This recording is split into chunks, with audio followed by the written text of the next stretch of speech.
Bienvenidos, exploradores de las geografías del miedo y los naufragios olvidados.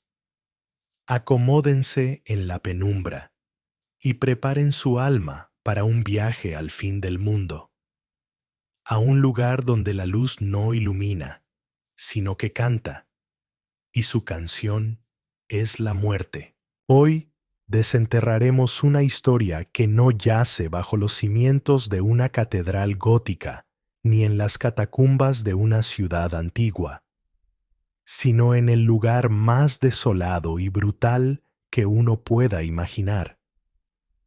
La costa infinita y azotada por el viento de la Patagonia Argentina, en la provincia de Santa Cruz, en un tramo de costa tan inhóspito y traicionero que los cartógrafos del siglo XIX lo llamaban el devorador de quillas o el cementerio de los Clippers, se alzan los restos de un faro solitario, oficialmente conocido como el Faro de Punta Perdición.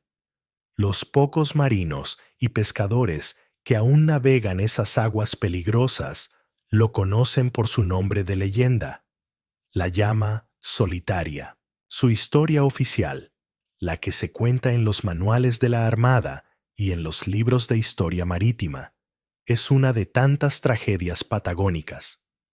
Construido a finales de la década de 1880 para guiar a los barcos que buscaban refugio en las traicioneras aguas del Atlántico Sur, su primer y único farero, un inmigrante vasco llamado Jon Arzuaga, se volvió loco por la soledad insoportable y el viento incesante, y un día, simplemente, desapareció, dejando que la lámpara del faro se apagara y la estructura cayera lentamente en el olvido y la ruina. Pero esa es la historia que la Armada Argentina y los registros navales británicos del Lloyd's de Londres acordaron en su momento para no admitir una verdad que desafía la razón y las leyes de la física. Hace apenas 18 meses, el buque oceanográfico de última generación, el BIO, Hespérides, en una misión conjunta del CSIS español y el CONICET argentino para mapear el lecho marino de la plataforma continental, detectó una anomalía que hizo que los científicos a bordo dudaran de sus propios y sofisticados instrumentos. Su sonar de barrido lateral, una tecnología capaz de dibujar el fondo del mar con una resolución asombrosa, comenzó a registrar una señal imposible, una quimera sensorial. No era un sonido submarino convencional, como el canto de una ballena o el retumbar de un volcán subterráneo. Era, según el informe filtrado de la jefa de acústica, la doctora Irene Alarcón, un haz de luz acústico, una señal sonora coherente, increíblemente compleja y estructurada, con armónicos y una melodía discernible, que se comportaba físicamente como un haz de luz. Se originaba en un punto fijo en la costa, giraba a una velocidad constante de una revolución por minuto y tenía la capacidad de refractarse en las capas de agua de diferente densidad y temperatura.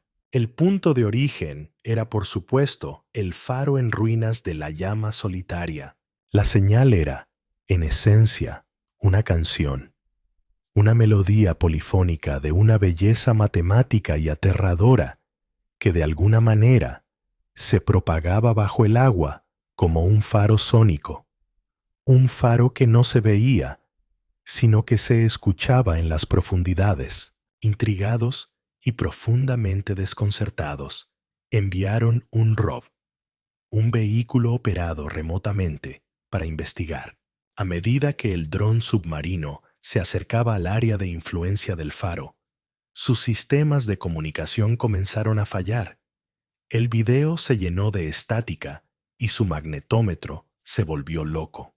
Y la cámara, antes de apagarse, transmitió imágenes de un cementerio de barcos, docenas de naufragios, desde elegantes clíperes del siglo XIX hasta un carguero de los años 70, yacían en el lecho marino, no esparcidos al azar como los restos de una tormenta, sino perfectamente alineados en una procesión macabra, como si todos hubieran seguido el mismo camino hipnótico hacia un arrecife oculto de agujas de roca. La última transmisión del dron, antes de que su sistema se apagara por completo y se perdiera en el abismo, fue una ráfaga de datos acústicos que, al ser analizados en el laboratorio del buque, hicieron que la doctora Alarcón evacuara a su equipo. La canción no era solo una melodía, contenía voces, voces humanas, cientos de ellas, superpuestas, que parecían suplicar, celebrar y llorar, todo al mismo tiempo, en una cacofonía de éxtasis y agonía. La Armada Argentina, alertada por el Hespérides, actuó con una celeridad que delataba un conocimiento previo y un pánico contenido. La zona fue declarada área de exclusión militar por riesgo de artillería naval no detonada de ejercicios pasados. Se prohibió la navegación en un radio de 50 millas náuticas y el informe completo de la expedición fue clasificado bajo el más estricto secreto de Estado. Pocos saben que en la costa desolada de la Patagonia, la luz de un faro fue durante décadas una canción mortal. Y lo que los gobiernos han intentado ocultar por más de un siglo es la historia de una comunidad secreta que, para proteger su utopía del fin del mundo, hizo un pacto con una sirena ancestral, aprisionándola en la lente de un faro para que cantara a los barcos hacia una tumba de agua y acero.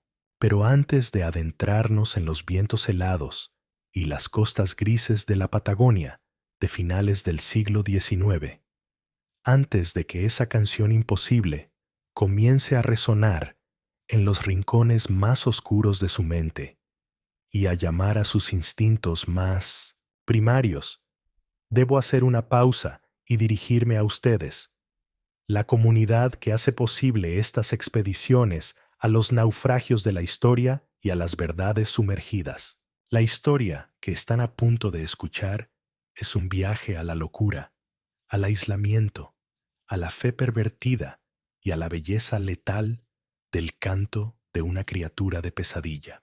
Para agradecerles su valentía al navegar estas aguas turbulentas con nosotros, los primeros 2000 exploradores que se suscriban a este canal y comenten con la palabra Sirena entrarán en el sorteo de una pieza única, una réplica exacta de un fragmento del cristal de la lente de Fresnel del faro, un cristal que, según se dice, aún vibra con un eco silencioso de la canción, una pieza de vidrio que contiene un océano de almas perdidas. No dejen pasar la oportunidad.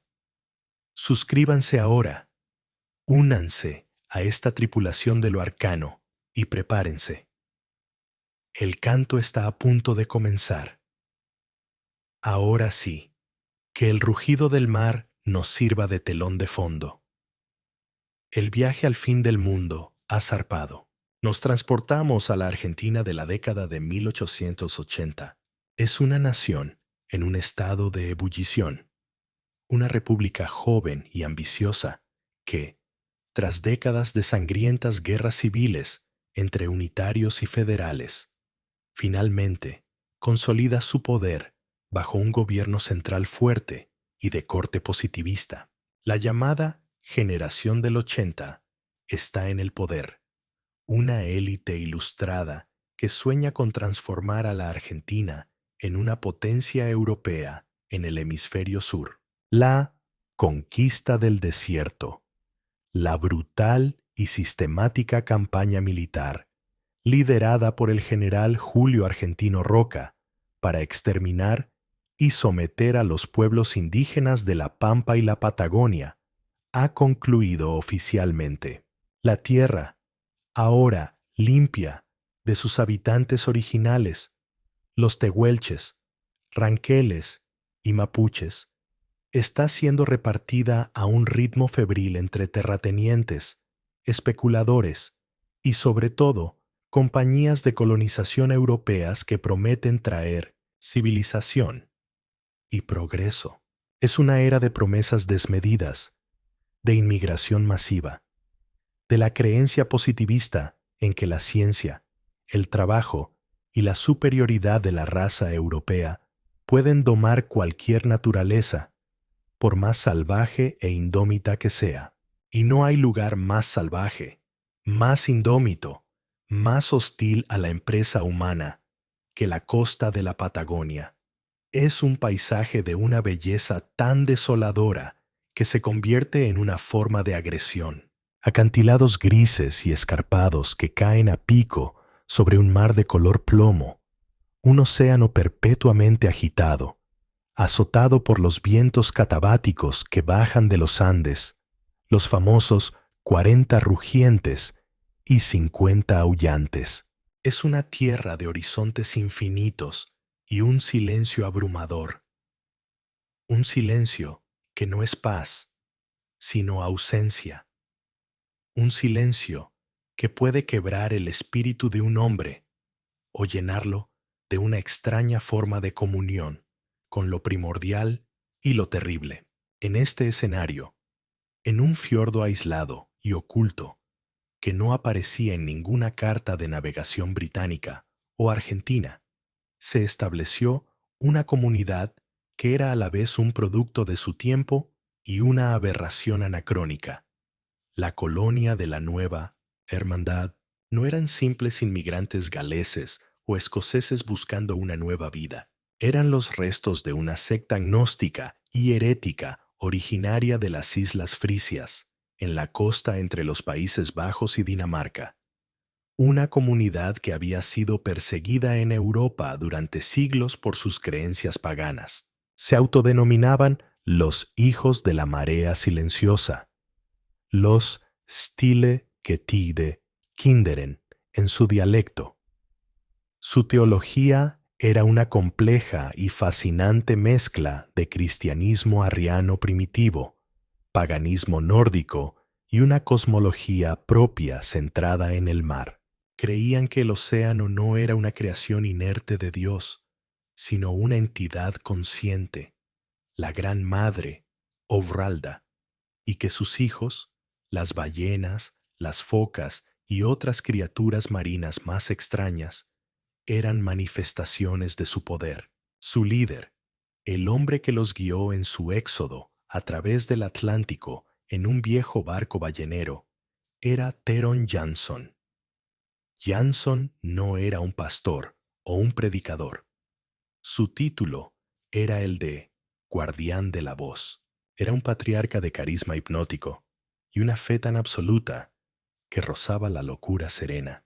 Era un hombre alto y enjuto, de cabello y barba casi blancos por el sol y la sal, y unos ojos de un azul tan pálido y transparente que parecían fragmentos de un glaciar. Predicaba que el mundo exterior, el mundo de las naciones, las iglesias organizadas y la industria estaba corrupto, era ruidoso y estaba condenado, y que su misión era encontrar un lugar puro, un lugar no hablado en los confines de la tierra, para construir una nueva arca, una comunidad que viviría en armonía con la Gran Madre y esperaría a que el viejo mundo se ahogara en su propia inmundicia. De cara a las escasas autoridades argentinas que patrullaban la costa cada varios meses, los miembros de la nueva hermandad eran un ejemplo de colonos. Trabajadores, autosuficientes, pacíficos y notablemente organizados. Criaban una raza de ovejas especialmente resistente. Pescaban en el fiordo, curtían pieles de lobo marino y mantenían una discreta pero respetuosa relación con el gobierno, pagando sus impuestos en lana y cuero y evitando cualquier conflicto. Su comunidad, escondida en el fiordo, era un modelo de orden y pulcritud. con casas de madera de estilo nórdico, pintadas con brea, y una pequeña capilla de piedra en el centro. Pero esa fachada de piedad luterana y trabajo duro ocultaba un secreto fundamental, un corazón oscuro y palpitante. En su éxodo desde Europa, no solo habían traído sus creencias y sus herramientas. En la bodega de su barco, en un tanque de agua de mar, reforzado con plomo y sellado con runas de contención talladas en la madera, habían traído el corazón de su fe, su reliquia viviente. Habían traído a una de las hijas de la Gran Madre, una criatura que sus antepasados habían capturado generaciones atrás en las aguas heladas del Atlántico Norte, cerca de las Orcadas. Una sirena, no la criatura de los cuentos de hadas con cola de pez, sino un ser anfibio, antiguo, de inteligencia alienígena y de un poder aterrador, cuya principal manifestación no era física, sino sónica. Su canto era su esencia, un arma y una herramienta capaz de calmar las tormentas, de atraer a los bancos de peces, o, si se la provocaba, de volver locos a los hombres y atraerlos a una muerte acuática. La secta la veneraba y la temía a partes iguales, y su pacto con ella era simple.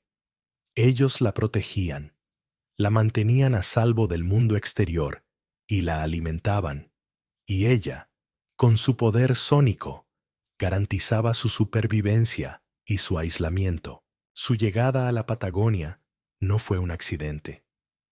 Jansson la había elegido tras años de estudiar mapas y leyendas marítimas, buscando una costa con una reputación ya de por sí embrujada, un lugar perfecto para ocultar su utopía y a su diosa cautiva. El incidente que transformó a la comunidad de simples guardianes de un secreto en arquitectos de un horror a gran escala fue, irónicamente, un acto de progreso del mundo que tanto despreciaban. A medida que el comercio marítimo crecía exponencialmente alrededor del Cabo de Hornos, impulsado por la fiebre del oro de California y la apertura de nuevos mercados, la costa patagónica se volvía más transitada. La posibilidad de que un barco perdido por una tormenta, o peor aún, una patrulla naval argentina o británica, descubriera su fiordo secreto y su comunidad anómala, se convirtió en la mayor amenaza para la nueva hermandad. Necesitaban una forma de desviar la atención, de crear un perímetro de miedo, de hacer que su tramo de costa fuera tan temido y peligroso que nadie se atreviera a acercarse. La idea, nacida en la mente astuta y pragmática de Theron Jansson, fue a la vez brillante en su concepción y monstruosa en su ejecución: construir un faro. Un faro que no guiara, sino que repeliera.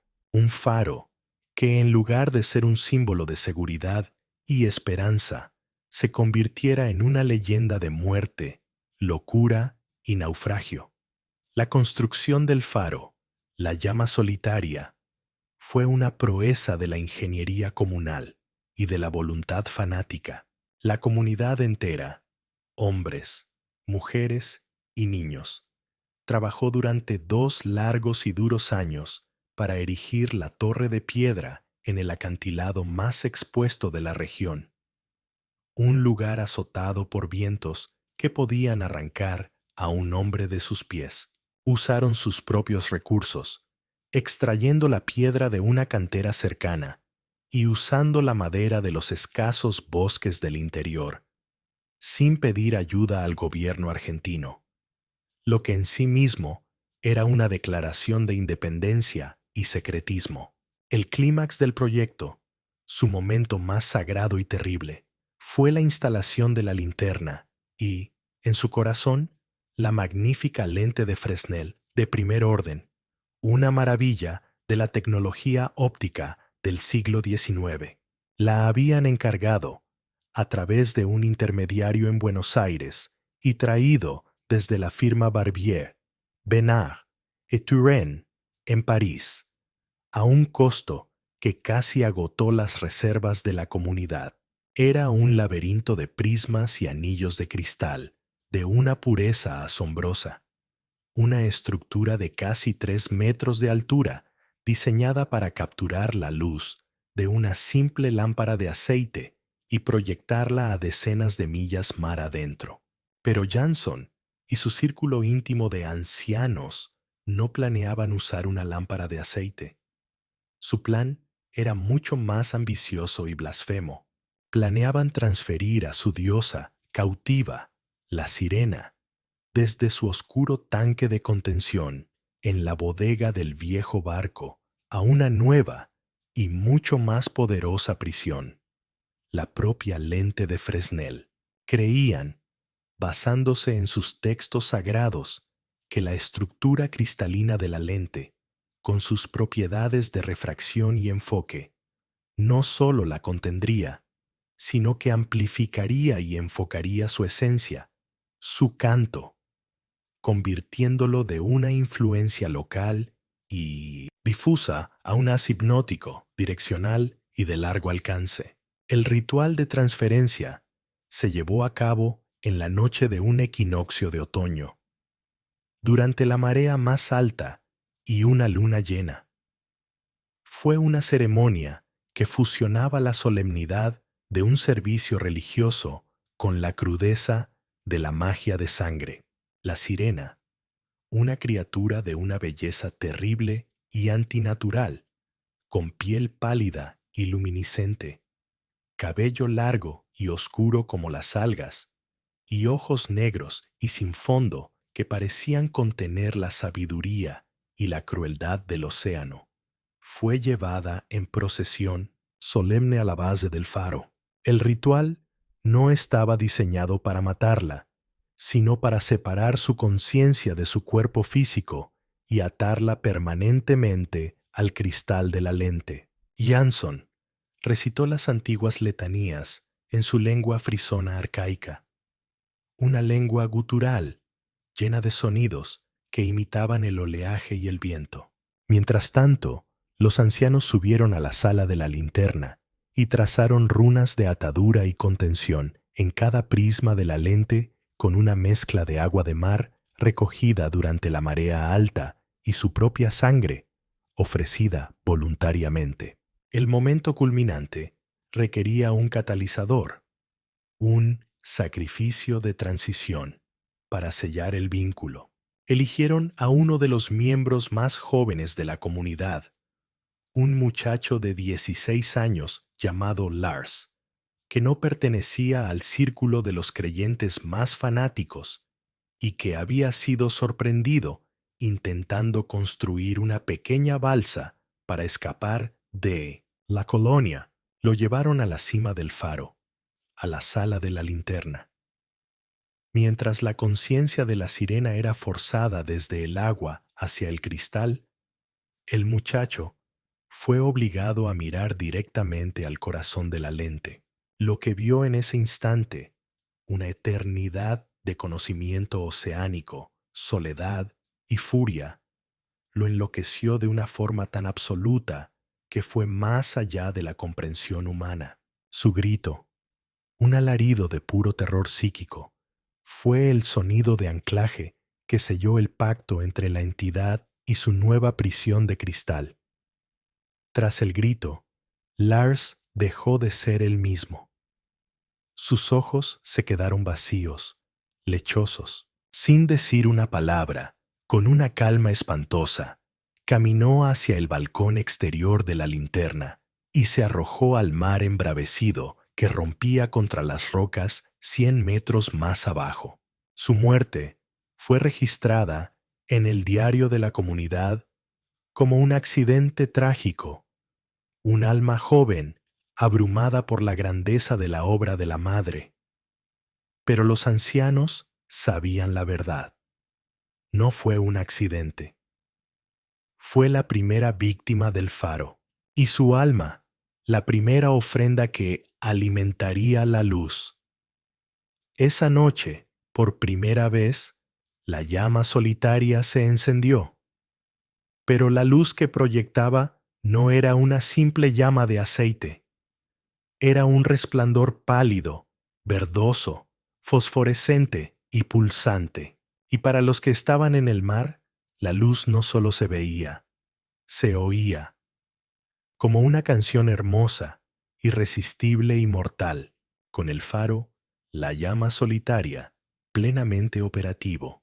La costa de la Nueva Hermandad se convirtió en el escenario de una tragedia naval recurrente, sistemática y macabra. El primer naufragio ocurrió apenas 3 meses después de la consagración de la lente. Fue el Bellamo, un majestuoso clipper de 3 mástiles de bandera finlandesa que transportaba una valiosa carga de madera de teca y grano desde el puerto de Valparaíso, en Chile, con destino a Hamburgo. Una noche de calma chicha y cielo estrellado, una noche perfecta para la navegación. El vigía del Bellamo, encaramado en el palo mayor, avistó la extraña luz pulsante del faro. El capitán, un hombre experimentado y respetado llamado Eino Virtanen, un veterano de la ruta del Cabo de Hornos, consultó sus cartas náuticas británicas, las más precisas de la época. No había ningún faro registrado en esa posición. Su primer instinto fue la cautela, ordenar un cambio de rumbo para alejarse de la costa desconocida. Pero entonces, según el testimonio del único superviviente, un joven grumete irlandés de 15 años llamado Finn, que se salvó de milagro aferrándose a un madero, una extraña sensación de paz y una euforia inexplicable se apoderó de la tripulación. Escucharon, o creyeron escuchar, una música celestial, una polifonía de voces femeninas que parecía emanar de la propia luz. El capitán Virtanen, un hombre normalmente severo, luterano y pragmático, comenzó a hablar con una sonrisa extasiada de una isla de bienaventuranza, de un puerto seguro enviado por la providencia para librarlos del largo viaje. Ignorando las advertencias desesperadas de su primer oficial, quien parecía inmune al canto, ordenó poner proa directamente hacia la luz. El Bellamo navegó hipnotizado hacia su destrucción, encallando con una violencia terrible y un crujido de madera que se escuchó a millas de distancia en un arrecife de agujas de roca afiladas como cuchillos, un lugar que la comunidad conocía perfectamente y que en sus mapas internos apodaban los dientes de la madre. El barco se partió en dos en menos de un minuto y casi toda su tripulación, más de 30 hombres, fue devorada por las aguas heladas y turbulentas. A la mañana siguiente, al amanecer, los miembros de la nueva hermandad, en sus botes de pesca, llevaron a cabo su propia y sombría cosecha. Con una eficiencia practicada, recolectaron la madera, los sacos de grano, las herramientas, los barriles de ron y cualquier objeto de valor que flotaba entre los restos del naufragio. Y luego, llevaron a cabo un segundo y más oscuro ritual. Mientras los cuerpos de los marineros ahogados llegaban a la orilla, arrastrados por la marea, Jansson y los ancianos los alineaban en la playa, frente al faro ahora apagado, y cantaban una letanía para ofrecer sus almas asustadas y confundidas a Messensens, la entidad en la lente. Creían que cada alma alimentaba y aplacaba a la prisionera, y que esta energía fortalecía la protección invisible sobre su colonia. Este patrón se repitió con una regularidad espantosa, convirtiendo ese tramo de costa en una anomalía estadística de la muerte. Un vapor británico que transportaba maquinaria pesada para las minas de cobre de Chile.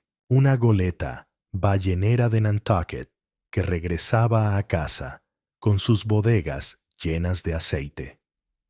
Un buque mercante de la Armada Argentina que patrullaba la costa en busca de contrabandistas. Todos sucumbían a la misma llamada seductora.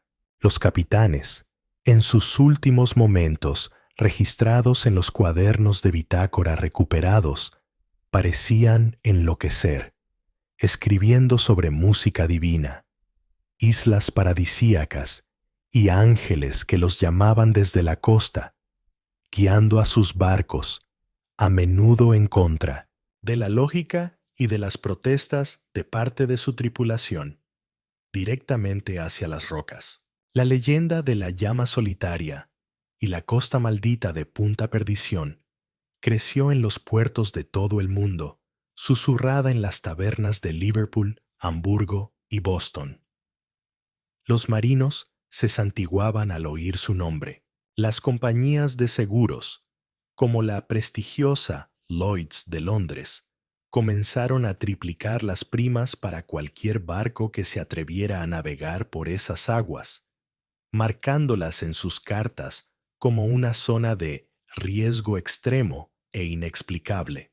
Oficialmente, los naufragios se atribuían a una combinación letal de corrientes traicioneras, nieblas repentinas y una cartografía imprecisa de la costa. Pero entre los pocos habitantes de la región, los descendientes de los tehuelches y los gauchos solitarios que recorrían el interior cazando guanacos, las historias eran otras, más cercanas a la verdad. No hablaban de corrientes, sino de la luz que canta. Hablaban de una calcu, una hechicera poderosa, que vivía en el faro y atraía a los hombres a la muerte con su voz para robar sus barcos. Los tehuelches contaban una leyenda aún más antigua, la de Ayayema, un espíritu del mar con forma de mujer que cantaba para robar el Newen, la fuerza vital de los hombres. Decían que los colonos blancos no habían construido un faro, sino que habían construido un nuevo nido para el antiguo espíritu. Dentro de la comunidad de la nueva hermandad, la vida se volvió una extraña mezcla de prosperidad material y una profunda y corrosiva paranoia espiritual. Estaban completamente aislados y protegidos del mundo exterior. Ningún barco se acercaba, ninguna patrulla los molestaba.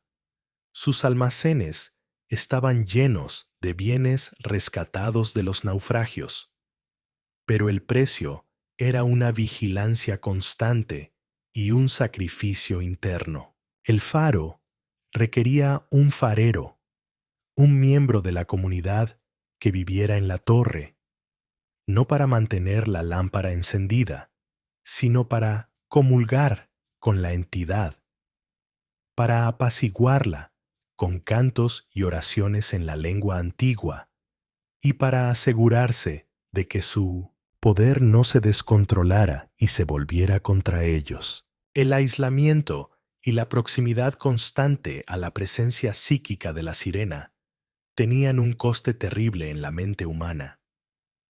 Los fareros, uno tras otro, descendían lentamente a la locura. Se volvían silenciosos, huraños, pasaban horas mirando el mar con los ojos vacíos y finalmente o se suicidaban arrojándose desde la torre, o la comunidad los relevaba, haciéndolos desaparecer. La comunidad consideraba su sacrificio como el más alto honor. El faro que los protegía también los estaba devorando desde dentro, lentamente, pudriendo sus almas con el horror del que eran responsables y cómplices. El pacto de la nueva hermandad y su faro asesino, ocultos en la inmensidad desolada de la Patagonia, eran una aberración tan perfecta y aislada que podrían haber permanecido como una simple y aterradora leyenda marítima para siempre, un misterio más del fin del mundo. Sin embargo, el progreso y la obstinación de la joven y orgullosa nación argentina se convirtieron en la amenaza que no pudieron prever.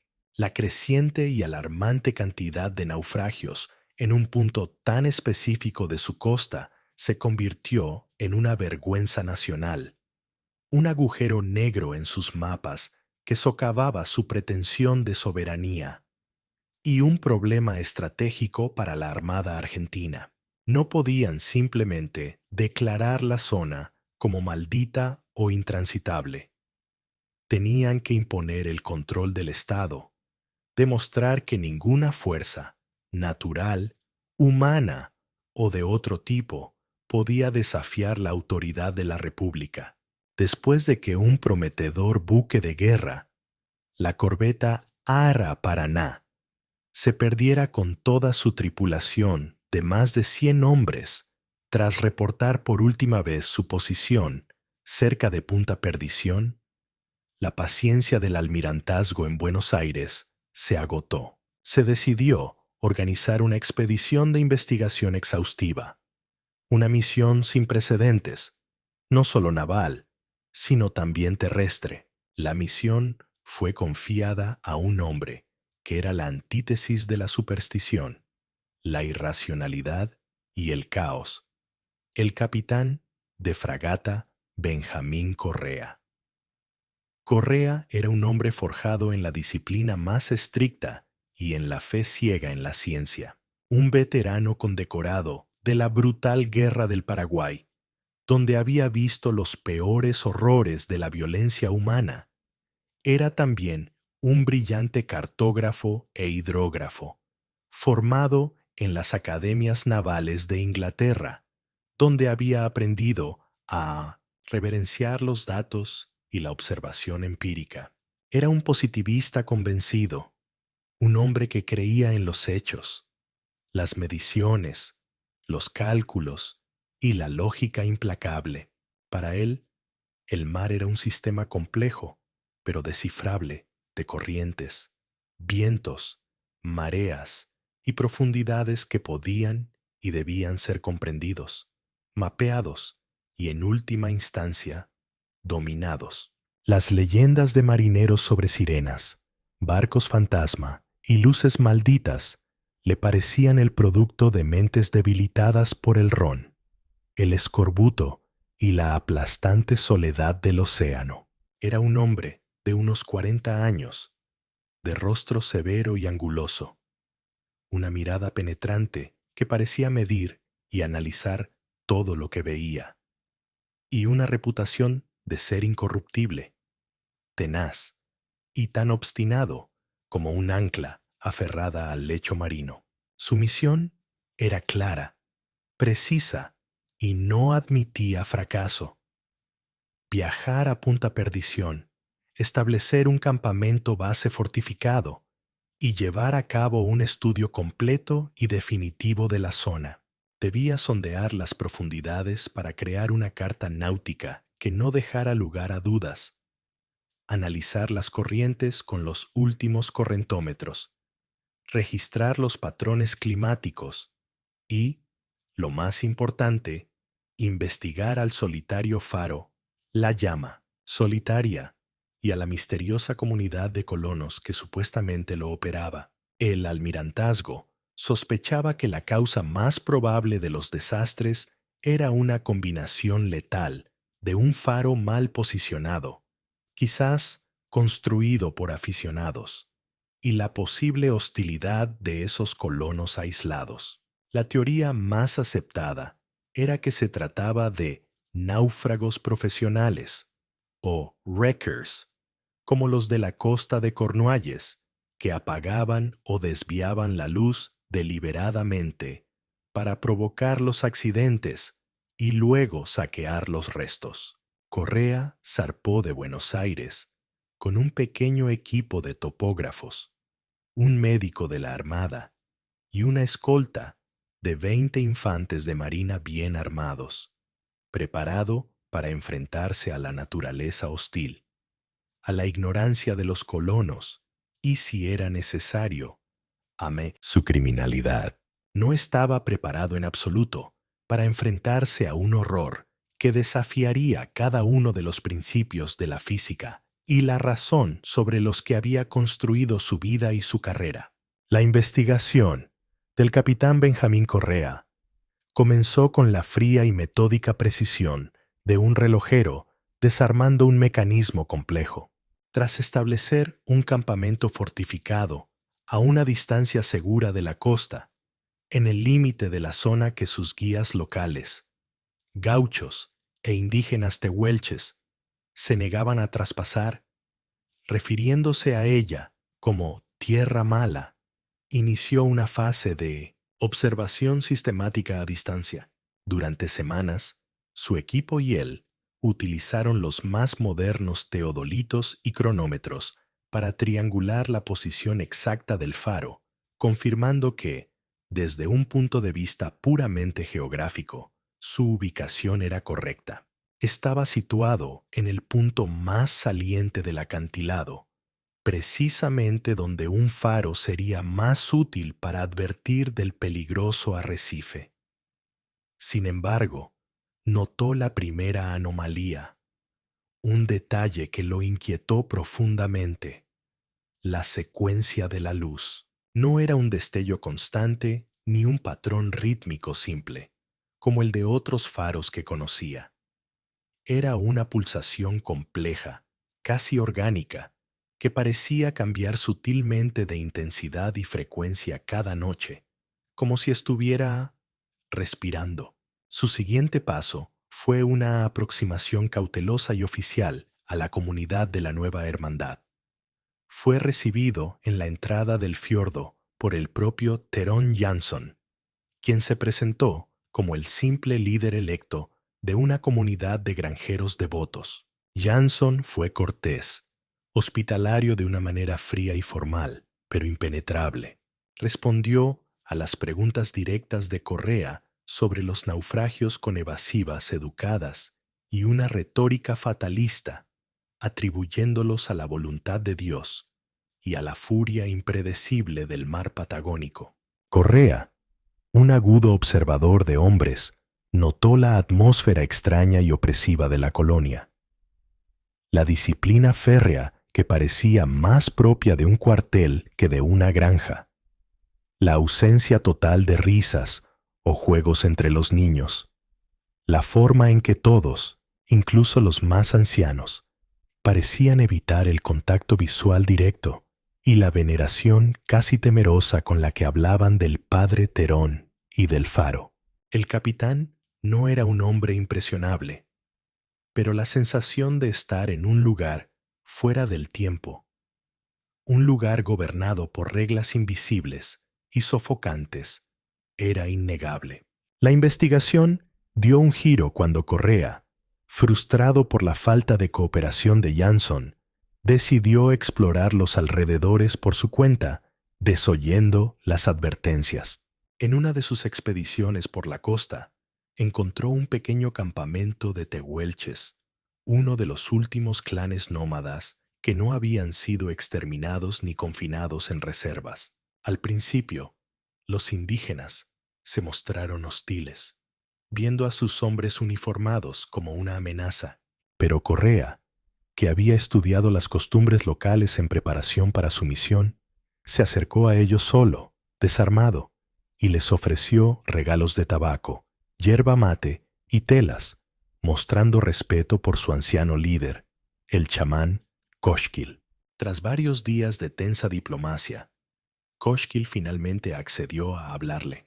Le contó las leyendas de la luz que canta, del espíritu del mar, Ayayema, y le dijo que los hombres blancos del faro no habían traído a un nuevo dios, sino que habían despertado y aprisionado a uno antiguo y hambriento. Le describió con detalle cómo, a veces, después de un naufragio, veían a los colonos en la playa, no rescatando supervivientes, sino realizando una especie de ceremonia silenciosa sobre los cuerpos ahogados que las olas arrastraban a la orilla. Con esta información, Correa comenzó a examinar los lugares de los naufragios desde el mar. Con botes de sondeo y una paciencia infinita, cartografió la posición de cada pecio que pudo encontrar, y el patrón que emergió fue escalofriante y antinatural. Los barcos no se estrellaban al azar contra el arrecife. Todos seguían una trayectoria curva y precisa que los llevaba directamente a una sección específica de los dientes de la madre, como si hubieran sido guiados por una fuerza invisible y malévola. Su mente científica buscaba desesperadamente una explicación racional, una anomalía magnética local que desviara las brújulas, una corriente submarina desconocida de una fuerza inusitada. Pero nada encajaba con la precisión matemática de los naufragios. La pieza final del rompecabezas, la que destrozaría su visión del mundo, le llegó de la fuente más inesperada. En su visita a la colonia, había conocido brevemente a la hija de Jansson, una joven de unos 20 años llamada Elara, cuyos ojos tristes y asustados delataban una disidencia silenciosa, un alma prisionera. Una noche, mientras una tormenta se gestaba en el horizonte, un niño tehuelche se acercó sigilosamente al campamento de Correa con un paquete envuelto en piel de guanaco. Dentro había un cuaderno encuadernado en cuero. Era el diario secreto de Elara.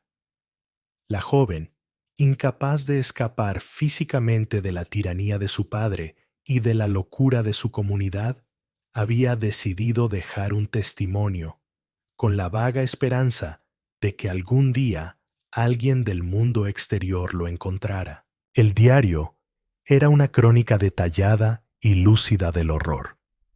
Describía el ritual de la consagración del faro, el sacrificio del joven Lars, y la verdadera naturaleza de la entidad atrapada en la lente, a la que ella llamaba la madre prisionera.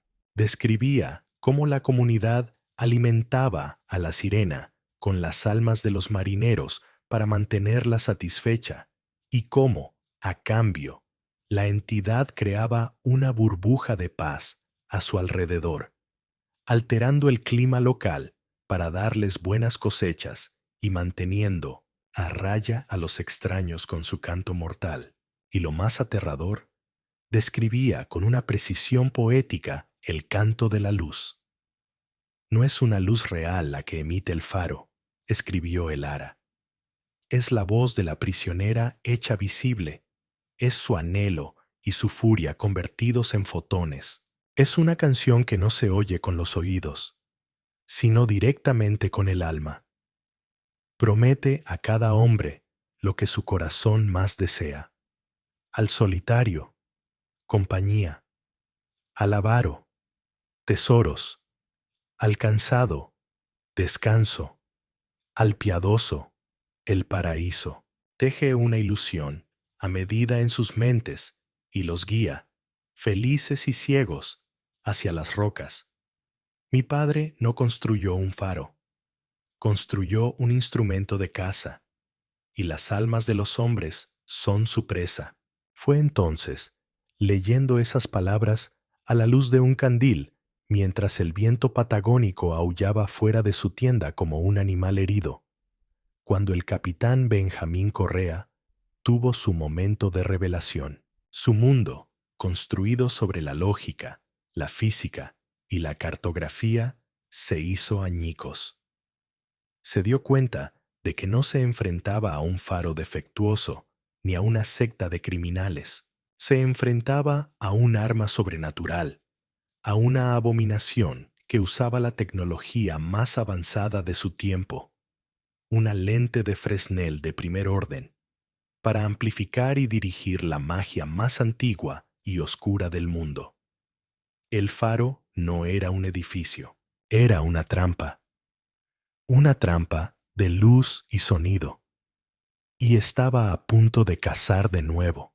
Un vigía Desde el acantilado había avistado las velas de un gran barco en el horizonte, y el cielo se estaba oscureciendo, anunciando la tormenta perfecta para un naufragio. Con la verdad monstruosa desplegada ante él en las páginas del diario de El Ara, el capitán Benjamín Correa supo que su misión, tal como se la habían encomendado, había terminado. Ya no se trataba de corregir un mapa, de arrestar a unos colonos renegados o de redactar un informe para el almirantazgo. Se trataba de destruir una abominación, de silenciar una canción que era una afrenta a las leyes de Dios y de los hombres. Sabiendo que no podía esperar refuerzos, cualquier barco que enviara a buscar ayuda sería la próxima víctima, y que cualquier intento de comunicación con Buenos Aires tardaría meses, tomó una decisión desesperada, una decisión que iba en contra de todos sus reglamentos, pero que obedecía a una ley superior. Debía llegar al faro e inutilizar la lente antes de que el barco que se acercaba, una fragata mercante que navegaba con todas sus velas desplegadas, cayera en la trampa mortal. Dejó a la mayoría de sus hombres protegiendo el campamento con órdenes estrictas de no acercarse a la costa bajo ninguna circunstancia. Acompañado solo por su segundo al mando, un teniente correntino rudo y leal, llamado Baigorria, y un puñado de sus infantes de marina más duros y menos supersticiosos, se dirigió hacia el faro al amparo de la tormenta que se avecinaba.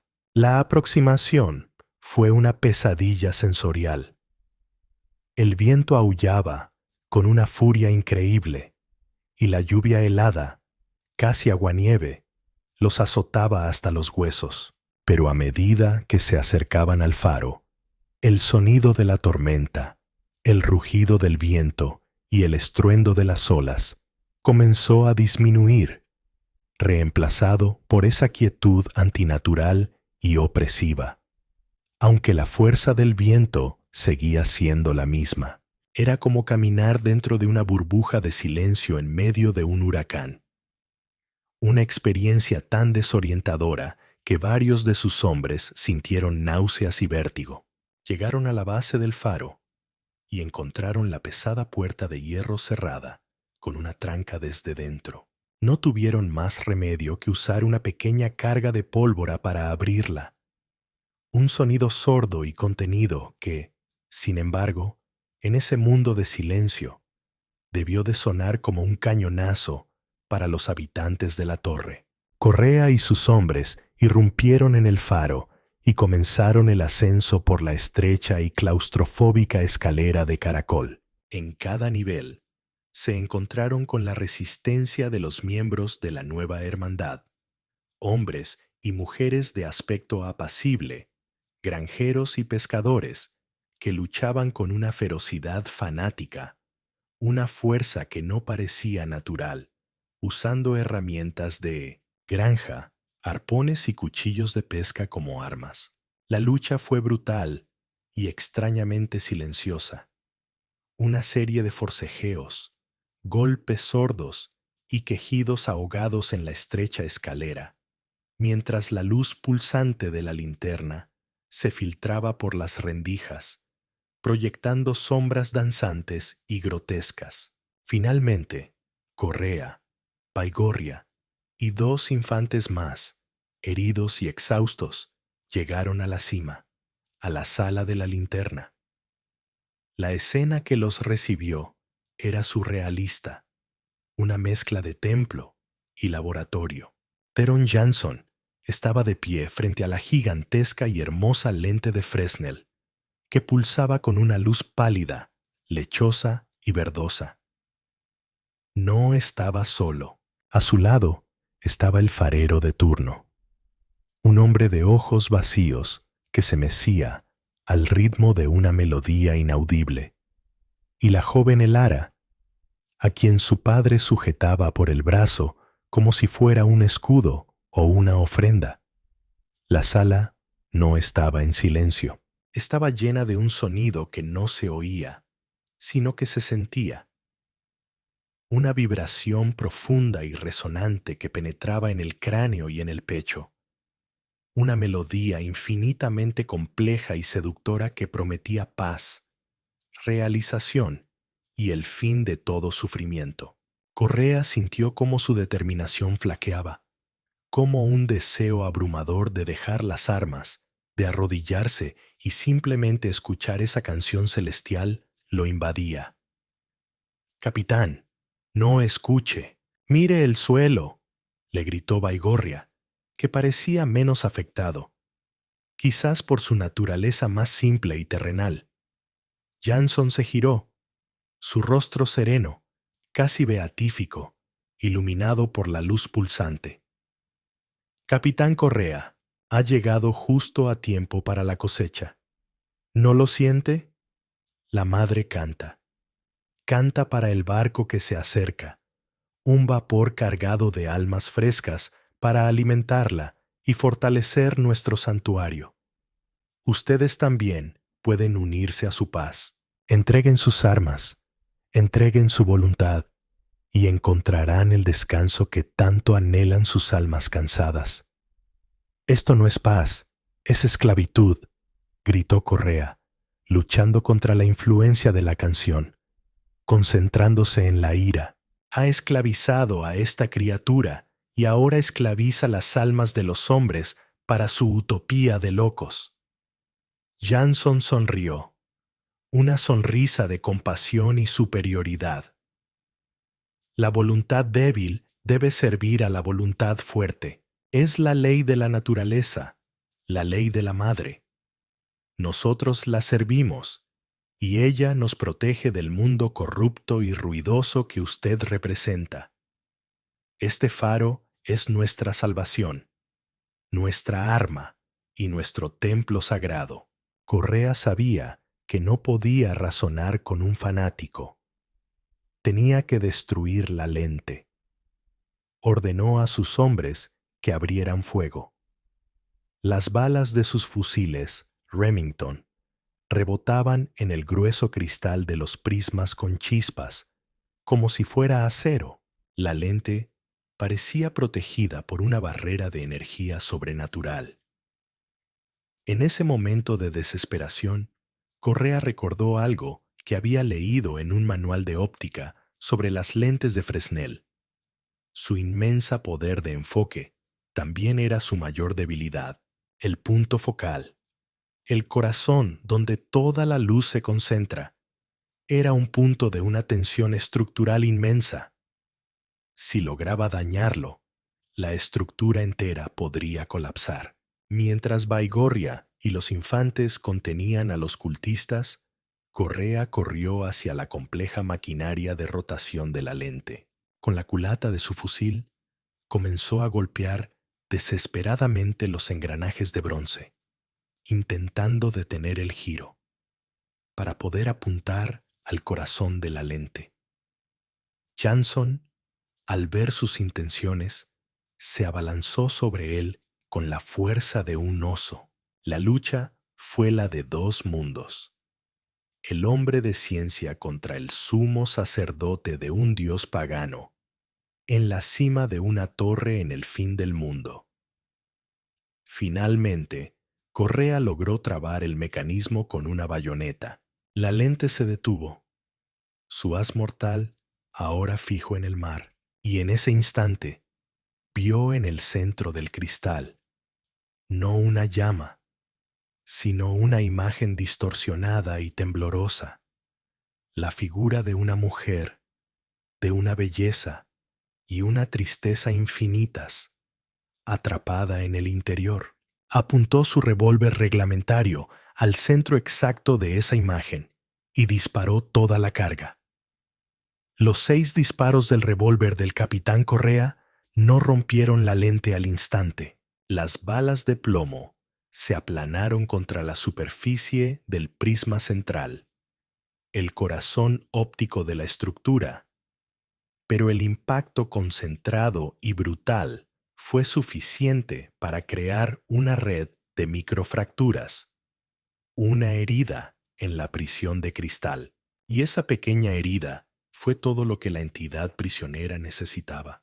La canción hipnótica que llenaba la sala se detuvo abruptamente, reemplazada por un único sonido, un chillido, un grito ultrasónico de liberación, furia y agonía acumulada durante décadas. Fue un sonido tan puro y potente que trascendió la audición y se convirtió en una onda de choque física. El aire en la sala de la linterna se solidificó por un instante y luego estalló hacia afuera. Cada objeto de cristal y metal en la habitación, los instrumentos de navegación, las lámparas de repuesto, las herramientas del farero, vibró hasta desintegrarse en una nube de polvo. Y la gigantesca lente de Fresnel, la obra maestra de la ingeniería óptica, el orgullo de la tecnología del siglo XIX, estalló.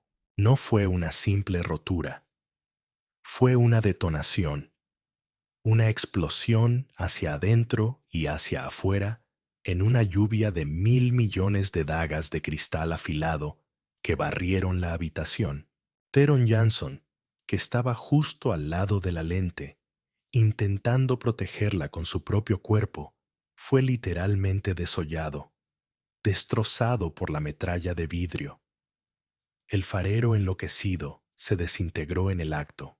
El ara, a quien su padre había soltado en el último momento, fue arrojada contra la pared, pero sobrevivió milagrosamente, protegida por el cuerpo del teniente Baigorria, quien, en un último acto de deber, se interpuso para protegerla y murió en el Nino Nanisender acto, su cuerpo acribillado por los fragmentos. La onda de choque sónica continuó su expansión destructiva.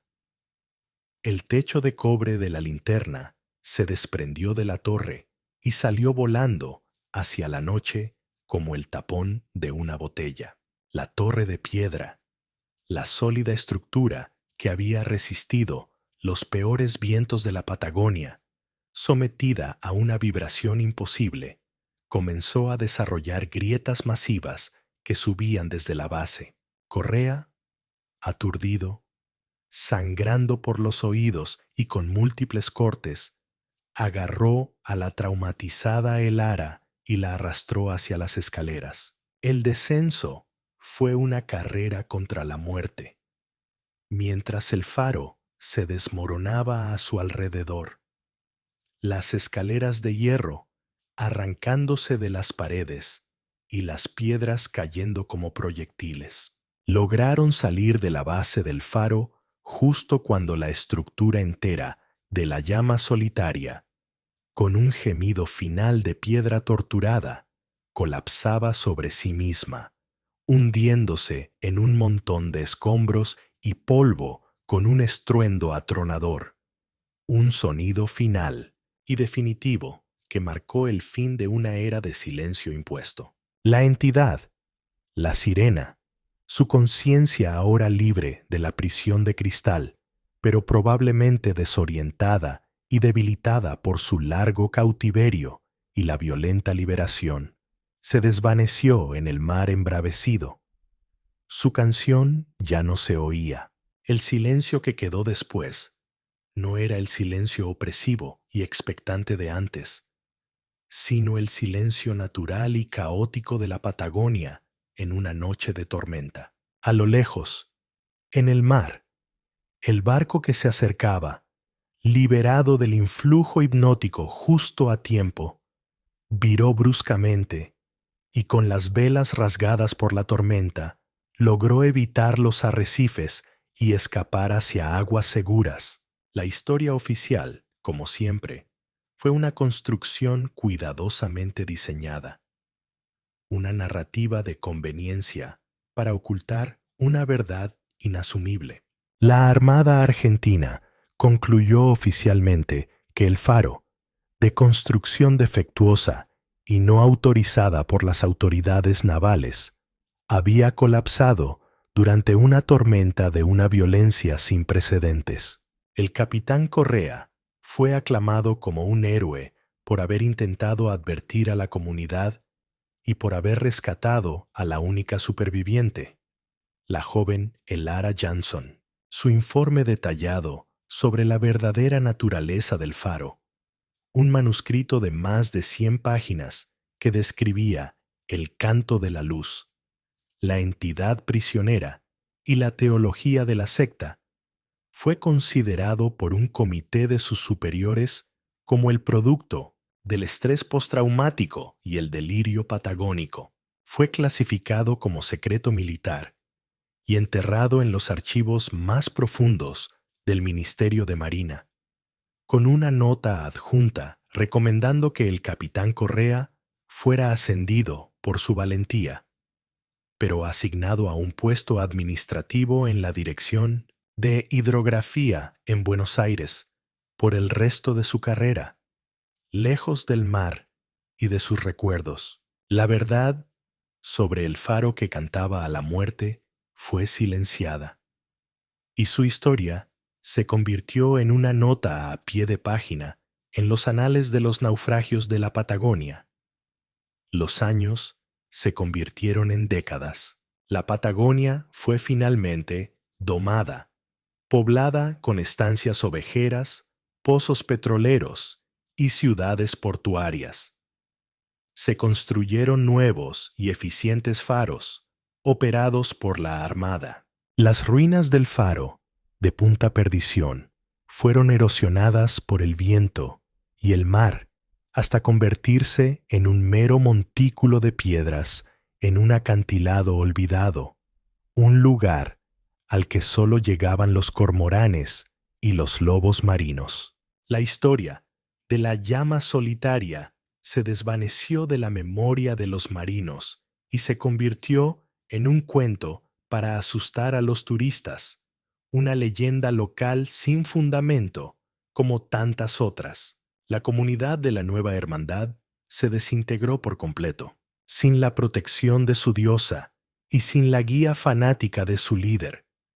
La mayoría abandonó el fiordo secreto, dispersándose por la vasta Argentina, asimilándose y ocultando su origen y sus extrañas creencias para sobrevivir. Elara Jansson, la única que conocía toda la verdad, fue enviada por las autoridades argentinas a un convento en Europa, donde vivió el resto de sus días en un silencio autoimpuesto, un silencio que no era de paz, sino quizás de penitencia o de un miedo perpetuo a que la canción volviera. Pero, ¿puede una entidad tan antigua y poderosa ser realmente destruida por la rotura de su jaula? ¿O fue simplemente liberada, dispersada en el océano, su conciencia fragmentada, pero no aniquilada? Volvamos a nuestro tiempo, al buque oceanográfico Hespérides y a la doctora Irene Alarcón. Su descubrimiento del haz de luz acústico no fue el final de la historia. Aunque el informe oficial fue clasificado y enterrado, la doctora Alarcón y su equipo más cercano continuaron analizando en secreto la única ráfaga de datos que lograron salvar antes de que sus equipos fueran confiscados. Descubrieron algo más, algo que los persigue en sus sueños. La canción que grabaron no era estática. Tenía una estructura matemática compleja, casi como un lenguaje, y parecía estar aprendiendo. Y en los últimos microsegundos de la grabación, justo antes de que el rob se apagara, la melodía cambió. Se volvió más coherente, más enfocada. Ya no era un canto de desesperación de una prisionera en una jaula de cristal. Se había modulado para imitar, de forma imperfecta, las señales de comunicación del propio dron. La teoría de la doctora Alarcón, una teoría que nunca se atreverá a publicar, es que la sirena no murió ni huyó. Al ser liberada, su conciencia se fusionó con el propio océano, y ahora En lugar de estar atrapada en una lente, está en todas partes, una conciencia difusa en el agua. El canto que detectaron no era un eco del pasado, era la entidad interactuando con una nueva tecnología, aprendiendo un nuevo lenguaje. Su voz ya no está limitada a una costa remota y a la propagación de la luz. Ahora, potencialmente, puede viajar a través de las ondas de sonar de baja frecuencia, de los cables de fibra óptica submarinos que cruzan los océanos, de las comunicaciones por satélite que rebotan en la ionosfera. La historia del faro no ha terminado. Simplemente ha ampliado su escenario del tamaño de un acantilado al del planeta entero. Y uno no puede evitar preguntarse, ¿qué forma tomarán los naufragios en el siglo XXI, cuando la canción de la sirena ya no viaje a través de la luz, sino a través de los unos y ceros de nuestra propia y omnipresente tecnología? Si esta historia te ha perturbado tanto como a nosotros, si la canción silenciosa de la Patagonia ha encontrado un eco en tu alma, compártela con alguien que ame los misterios donde la tecnología, la historia y el horror cósmico se encuentran. Daily Like para apoyar nuestro contenido y no olvides suscribirte. Nos vemos en el próximo video, donde descubriremos juntos otro secreto que las autoridades han intentado mantener oculto por siglos.